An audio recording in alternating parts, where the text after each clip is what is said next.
नोंथांमोनखौ आं सेलाव बरायबाय दिनै आरोबाव मोनसे गोदान भिडिअ लानानै फैबाय नोंथांमोना बे भिडिअखौ जोबजासिम नायलांबानो जाबाय लोगोफोर फैदो लोगोफोर भिडिअखौ जागायनोसै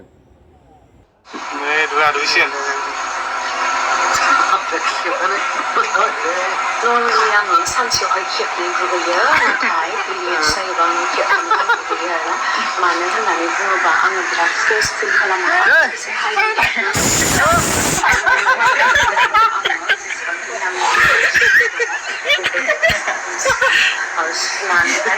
लोगोफोर नोंथांमोना भिडिअखौ नुबाय जानो हागौ गामिनि सेंग्रा आरो बोराइफोरा मा भिडिअ नायदों बे भिडिअ लोगोफोर बे भिडिअआ जाहैबाय गेमस्रिया दुगैनाय मोनसे भिडिअ खालामदोंमोन ओमफ्राय भिडिअखौ इसोर नायदो लोगोफोर आराम लागासिनो इसोर गामिनि सेंग्रा सिख्ला बोराइफोरा मा खालामदों आराम लादो माने एसे टाइम पास खालामगासिनो आजिखालिथ' गेमस्रिनि फेन बहुद दं लोगोफोर गेमस्रिखौ मोजां मोननाय बयबो माखासे लोगोफोर दं गेमस्रिखौ मोजां मोननाय फेन गेमस्रिनि फेन बेफोर जाबाय गेमस्रिनि फेन लोगोफोर नोंथांमोना मिथिबाय जानो हागौ भिडिअनि जाहोनखौ नोंथांमोना बे भिडिअखौ माबायदि मोनखौ कमेन्टआव खोन्थाहरदो लोगोफोर आरो नोंथांमोना आंनि चेनेलाव गोदानबाथाय आंनि चेनेलखौ साबस्क्राइब खालामना होदो जाहाथे आरोबाव गोदान भिडिअ बिदिनो लानानै फैनो हायो नोंसोरनि अननायाव लोगोफोर एसेनोसै लोगोफोर